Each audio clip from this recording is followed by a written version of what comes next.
Good morning friend, જય શ્રી કૃષ્ણ. તો અત્યારે હું બનાવું છું રોટલી અને મિશ્રી ઉઠી ગઈ છે, કરે છે બ્રશ. આદ્યા ઉઠી ગઈ છે, પાછી આદ્યા બેન સુઈ ગયા પાછા ઉઠીને. હું અહીંયા બપોરના રોટલા બનાવવાની તૈયારી કરું છું.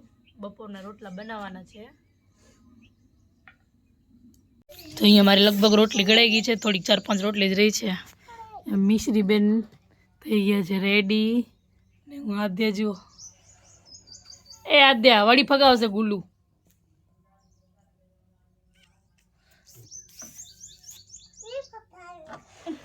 પછી મિસ્ત્રીને મૂકવા.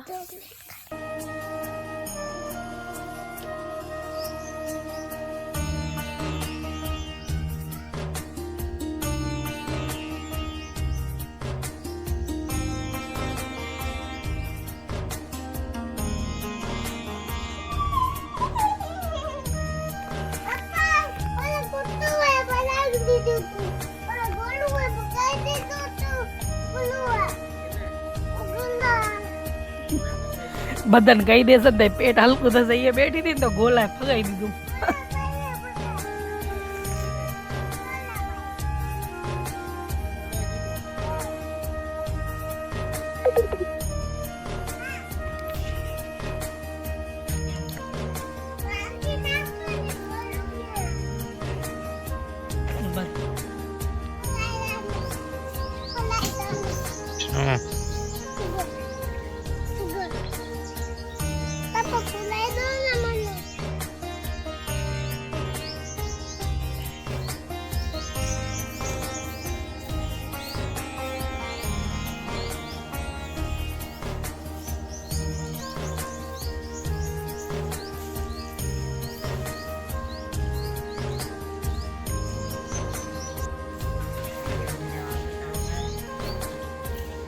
આદ્યા શું બનાવો રી?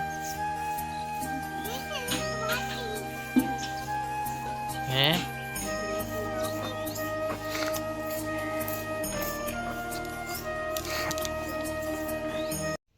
Hello friends, good morning. તો અત્યારે વાગી ગયા છે, કેટલા વાગે છે? 10:30. 10:22 થાય છે, 23 થઈ. નાઈ ધોઈને હું આદ્યા બે રેડી થઈ ગયા છે. આદ્યા જય શ્રી કૃષ્ણ. આમ તો જો કૃષ્ણ કે બાજુ જવાની છો? નિયાણી જમવા. વાહ. તો આદ્યાને લઈને જવાની છે નિયાણી જમવા. તો હું હાલીશ. તું હાલીશ? હાલો તો નિયાણી જમવા 12 વાગે જવાનું છે આદ્યાને. તેનાથી પહેલાં રોટલી તો બનાવી નાખી હતી સવારના. તો કઢી બનાવવાની હતી, શાક બનાવવાની હતી. ચેતન કે કઢી બનાવી, ચાલો કઢી બનાવી નાખીએ. તો કઢી બનાવી અને પડોશીનો કાલ ફોન આવે તો એમની આંબલી કાલ જોખીને રાખી હતી ને, આંબલી પહોંચાડવી છે. તો કે મીઠો લીમડો લેતા આવજો. ચાલો મીઠો લીમડો, પછી કઢી વગર નાખું, પછી લેતી આવું મીઠો લીમડો. હજુ હું તો ક્યાં ને આ ઘઉં આવી ગયા આ સંભ્યાથી. જો ઘઉં એ બધા તો વાગી ગયા છે 11 ને કઢી એ વઘારાઈ ગઈ છે. તો ચાલો જઈએ હવે ગામમાં. શું આદ્યાને નિયાણી જમવા લઈ જવી છે, આદ્યાને મિશ્રીને ને આંબલી પહોંચાડવાની. મીઠો લીમડો શું કહેવાનું થાય છે? શેનું શું કહેવાનું થાય છે? આંબલી પહોંચાડવાની છે જૂના પડોશીના ઘરે. બરોબર. વળી ચાય પીવડાવશે. ચાય તો ના કાંઈ પીવી ગયા, ચોરાઈ પીવડાવે. ના પાડીએ ને તો ચાયનું બહુ એને જઈએ એટલે ચાય તો પીવડાવે જ. તડકો બહુ તપી ગયો હોય. હવે એમ લાગ્યું કે હવે ઉનાળો આવ્યો હોય ભરપૂર. આમ રસ્તાનું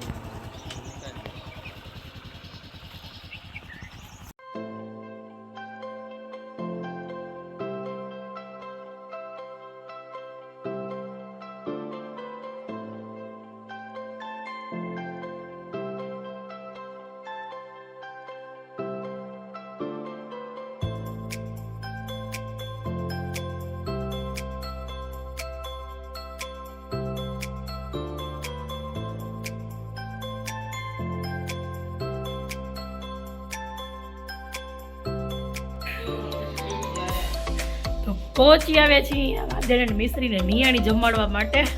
ચેતનને તેડવી ન પડે એટલે નીચે જ મૂકી દીધી. ભાઈને ઈ આવે, ચલો બતાવું તમને. ગાતે ગાયરી ઓ આયરી આયરી આયરી ચલો આયરી દિનેશ બાપા જન્મીને તેડીને ફરે છે ની એને એવું જ ગાપે જાનો ખબર પડે તને બોલાવી રે એમ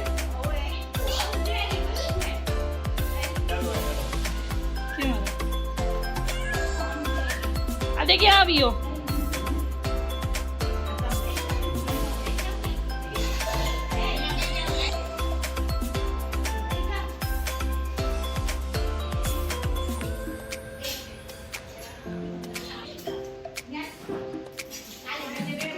ફુવા જય શ્રી કૃષ્ણ ફુવા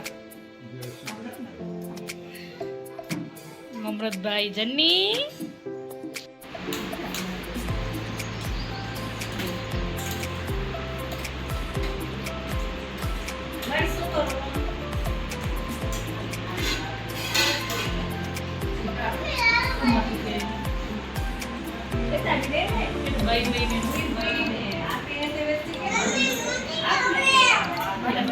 ખીર ફિનિશ કરી દો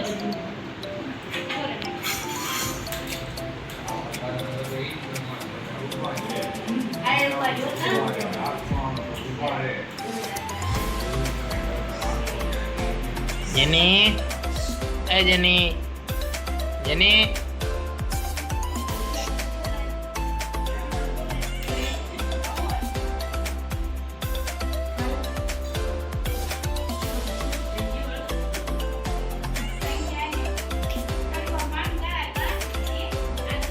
ગોબી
તો અત્યારે વાગી રહે છે 7 અને ગાયોને દોવાઈ ગઈ છે.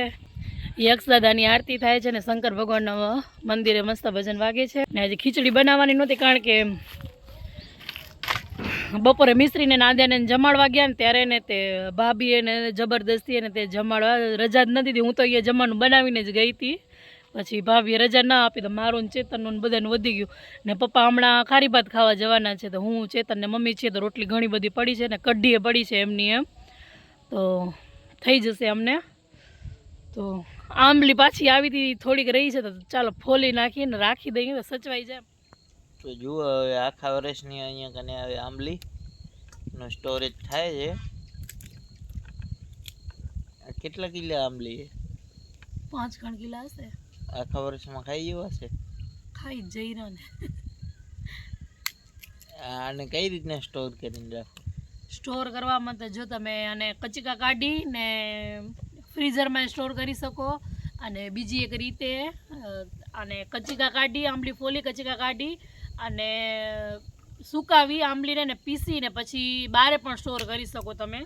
અને જો તમને ફ્રીઝરમાં ન મૂકવી હોય તો આના ફોલી કચકા કાઢીને લાડવા બનાવી મોટા મોટા ને થોડુંક મીઠું નાખી અંદર ભેગું અને બહાર સ્ટોર કરી શકો તો કાંઈ થોડી કાળી પડી જાય પણ ગાડર કે જીવડા કે ન પડે. પણ આ પીસેલી વાળું તો એ બહુ સરસ છે, કલર ચેન્જ ન થાય ને સરસ થઈ જાય છે. એટલે એને ફ્રીજમાં રાખવી ના બારે રાખી શકીએ આપણે, જે પીસી નાખીએ ને સુકાવીને પીસી નાખીને એને તમે પાવડર બનાવી નાખો એટલે બારે સ્ટોર કરી શકો.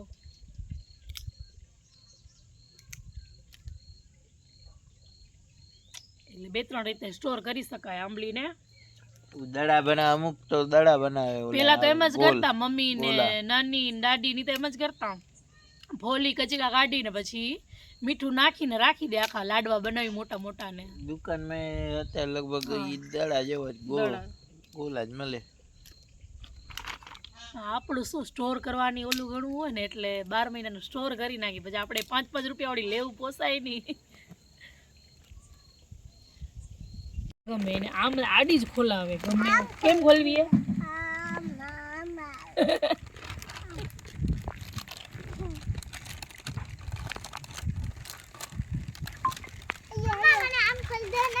હું ખાઉં?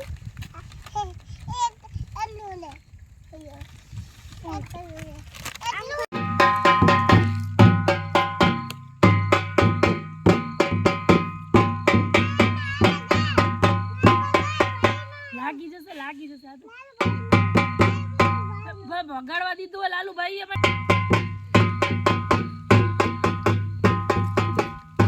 લગ્ન પ્રસંગમાં કોઈકને ઓર્ડર આપવો હોય તો આપણે ઢોલ વગાડવા માટે રેડી છે.